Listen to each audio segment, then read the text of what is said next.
السلام علیکم ناظرین گرامی، آپ دیکھ رہے ہیں نعت رضا 786 ملین۔ ہم آپ کی خدمت میں ایسے ہی خوبصورت بیانات لے کر حاضر ہوتے ہیں، تو آپ ہمارے چینل نعت رضا 786 ملین کو سبسکرائب کر لیجئے اور پاس میں لگے بیل آئیکن کو بھی پریس کر دیجئے تاکہ ہمارے نئی ویڈیو کی نوٹیفیکیشن آپ کو ملتی رہے۔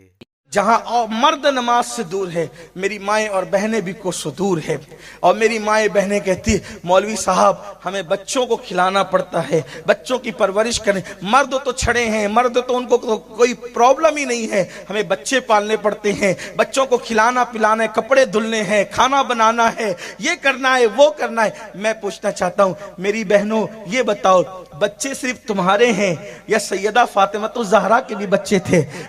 چھوٹی سی عمر میں، اتنی چھوٹی سی عمر تھی، چھوٹی سی عمر میں اللہ نے 5-6 بچوں سے نوازا تھا، ہر بچے کی خدمت کرتی تھی، لیکن کبھی نماز نہیں چھوٹتی تھی۔ بلکہ آپ کو بتاؤں، اللہ اکبر، آج تو گھر گھر جو ہے وہ نل بنے ہوئے ہیں، نلوں میں پانی آتا ہے، قریب قریب کنویں ہیں، اور پھر آٹا بھی چھوٹے چھوٹے دیہاتوں میں، بلکہ آج تو فقیروں کے یہاں جو بھیک مانگتے ہیں ان کے یہاں بھی آٹا پیس کر کے آتا ہے، فقیر کی بیوی کو بھی آٹا پیسنا نہیں پڑتا ہے نا۔ لیکن اللہ اکبر، سیدہ فاطمہ اپنے ہاتھوں سے چکی چلاتی تھی، اپنے ہاتھوں، کتنی مصروف زندگی تھی، اپنے ہاتھوں سے چکی۔ اتنے بڑے مالدار باپ کی بیٹی کہ ان کے بابا سے زیادہ مالدار کوئی نہیں تھا۔ لوگ کہتے ہیں کہ مالدار باپ کی بیٹیاں بڑے عیش پرست ہوتی ہے، لیکن میں کہتا ہوں سب ایسی نہیں ہوتی۔ واللہ سیدہ فاطمہ کے بابا سے بڑا مالدار کوئی ہو نہیں سکتا، کیونکہ کسی کا باپ کھیت کا مالک، کسی کا باپ زمین کا مالک، کسی کا باپ گاؤں کا مالک، کسی کا باپ جاگیر کا مالک۔ سیدہ فاطمہ کے بابا وہ تھے جسے اللہ نے آسمان سے لے کے زمین تک کے ہر چیز کا مالک بنایا تھا، حتیٰ کہ اللہ نے انہیں جنت کا مالک بنا دیا تھا۔ خالق کل نے آپ کو مالک کل بنا دیا، دونوں جہاں ہیں آپ کے قبضہ و اختیار میں۔ نعرہ تکبیر، ایسے نعرہ رسالت، نعرہ رسالت، محفل مصطفیٰ۔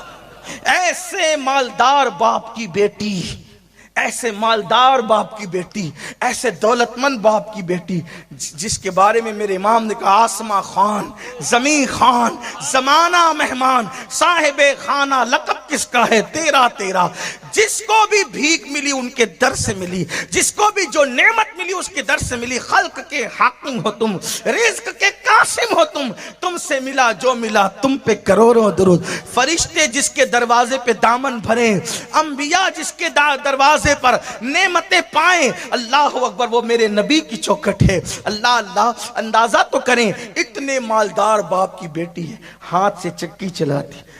سرکار مولائے کائنات فرماتے ہیں فاطمہ کو چکی چلاتے چلاتے ہاتھوں میں گٹے پڑ گئے، ہاتھوں میں چھالے پڑ گئے تھے، چھالے گٹے پڑ گئے تھے، اور فرماتے ہیں جب پانی بھر کر اپنی پیٹھ پر مشکیزہ رکھ کر لاتی تھی تو پانی پیٹھ پر رکھ کر لانے کی وجہ سے پیٹھ پر مشکیزے کے کالے نشان پڑ گئے تھے۔ یہ تھی ان کی زندگی، اور حال کیا تھا؟ نماز تو نماز ہے، فرض تو فرض ہے، واجبات تو واجبات ہیں، تہجد ہو یا رات کی عبادت ہو۔ حالت یہ تھی کہ جب عشاء کی نماز کے بعد نفل نماز شروع کرتی، ایک ہی سجدے میں پوری رات گزار دیتی، ایک ہی سجدے۔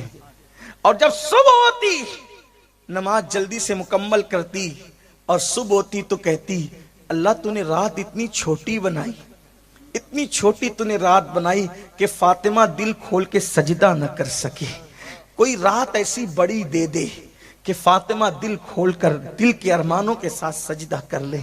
سیدہ فاطمہ کو عبادت کے لیے رات چھوٹی پڑتی تھی، اور میری ماؤں اور بہنوں کو فلمیں دیکھنے کے لیے اور سیریل دیکھنے کے لیے رات چھوٹی پڑتی ہے، رت جگہوں میں ناچنے کے لیے رات چھوٹی پڑتی ہے، بے پردہ گھومنے کے لیے رات چھوٹی پڑتی ہے۔ آپ غور تو کریں، ہم جہنم خرید رہے ہیں۔ اللہ کے رسول صلی اللہ علیہ وآلہ وسلم نے فرمایا کہ میں نے معراج کی شب جہنم میں جب جھانکا تو میں نے سب سے زیادہ جہنم میں عورتوں کی تعداد دیکھی۔ صحابہ نے پوچھا یا رسول اللہ عورتیں جہنم میں کیوں تھی؟ فرمایا کہ وہ بے پردہ گھومتی ہے، وہ پردہ نہیں کرتی، پردے کی پابند نہیں ہے۔ سوچیں، ایک دور وہ تھا کہ ہندوستان کی غیر مسلم عورتیں بھی پردہ کرتی تھی، اور ایک دور یہ آ گیا کہ مسلمان عورتیں بھی پردہ نہیں کرتی، بلکہ عورتیں تو یہ کہتی ہیں مولانا چھوڑو، پردہ تو آنکھ کا ہوتا ہے، پردہ تو آنکھ کا ہوتا ہے۔ اللہ اکبر۔ ایک روایت مجھے یاد آئی، سیدہ فاطمۃ الزہرا کے گھر میں، ذرا توجہ کرنا میری بہنیں خاص طور پہ، اور آپ سے بھی کہتا ہوں اپنے گھر میں پردے کا نظام قائم کرو۔ باپ کی ذمہ داری ہے، بھائی کی ذمہ داری۔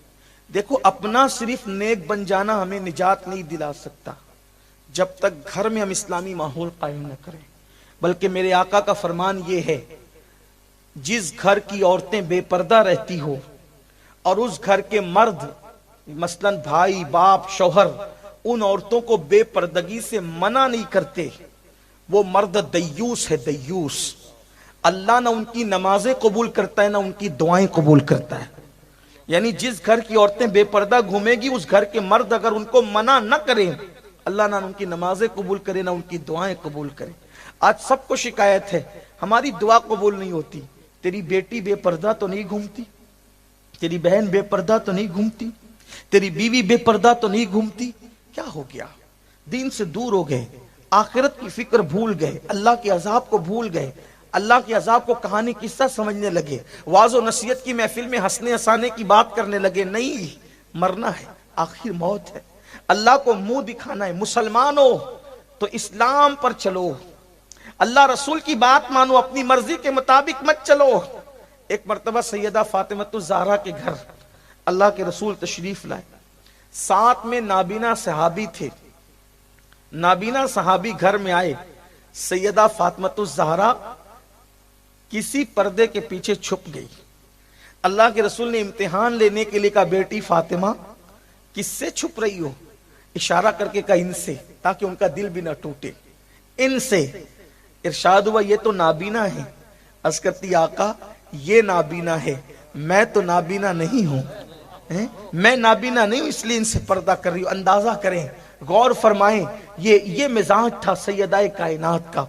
بلکہ سیدہ پاک کی شان یہ ہے، امام اہل سنت سیدی اعلیٰ حضرت نے تو یہاں تک لکھا ہے کہ سیدہ فاطمۃ الزہرا کے سر کی چادر کو، سر کے دوپٹے کو، مرد تو مرد ہے، مرد تو مرد ہے، بچے تو بچے ہیں، بوڑھے تو بوڑھے ہیں، فاطمۃ الزہرا کی غیرت یہ تھی کہ آپ جو سر کے اوپر چادر اوڑھتی تھی، اس چادر کو کبھی چاند و سورج نے بھی نہیں دیکھا۔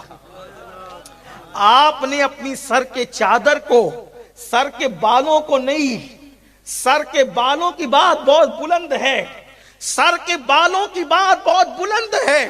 لاؤ کوئی ایسی عورت کائنات میں، لوگ ایسی خاتون کائنات کی اولین اور آخرین میں بتا نہیں سکتے یہ نبی کی بیٹی ہے، سیدہ طیبہ طاہرہ عابدہ زاہدہ راکعہ ساجدہ نقیہ تقیہ زکیہ ام ابیہا سیدہ کائنات ملکہ فردوس بری مخدومہ کائنات سیدہ فاطمۃ الزہرا سلام اللہ علیہا، وہ خاتون ایک امام حسین سے کسی نے کہا تھا، حسین تمہاری ماں بڑی نیک تھی، آنکھوں میں آنسو آ گئے، فرمایا سچ کہا، میری ماں اتنی نیک تھی کہ جب ان کا وصال ہوا میں صرف 7 سال کا تھا، اس کے باوجود بھی میں نے اپنی ماں کے سر کے بالوں کو کبھی نہیں دیکھا، بیٹا ہو کر بھی میں نے اپنی ماں کے سر کے بالوں کو کبھی نہیں دیکھا۔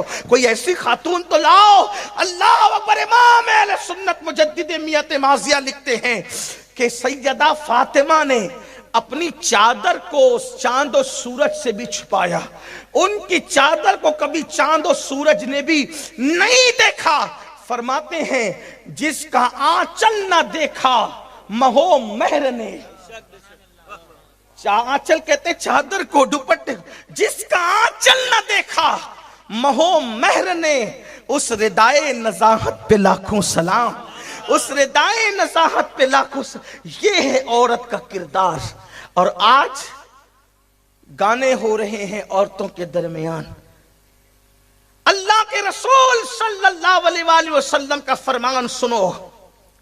آج عورتیں شادیوں میں ناچتی ہے اور مردوں سے کہتی ہیں ہم تو اپنے ارمان نکال رہے ہیں, بیٹے کی شادی میں, بھائی کی شادی میں, دیور کی شادی میں نہ ناچے تو پھر کیا کریں. انہیں ناچنا تو بہت بڑی بات ہے. اللہ کے رسول علیہ السلام فرماتے ہیں جو عورتیں اترا کر چلتی ہے, یعنی چلتی ہے دوڑتی نہیں, اترا کے چلتی ہے, اترا کر چلنا. گجرات والے سمجھیں گے اترا کے چلنا کسے کہتے ہیں.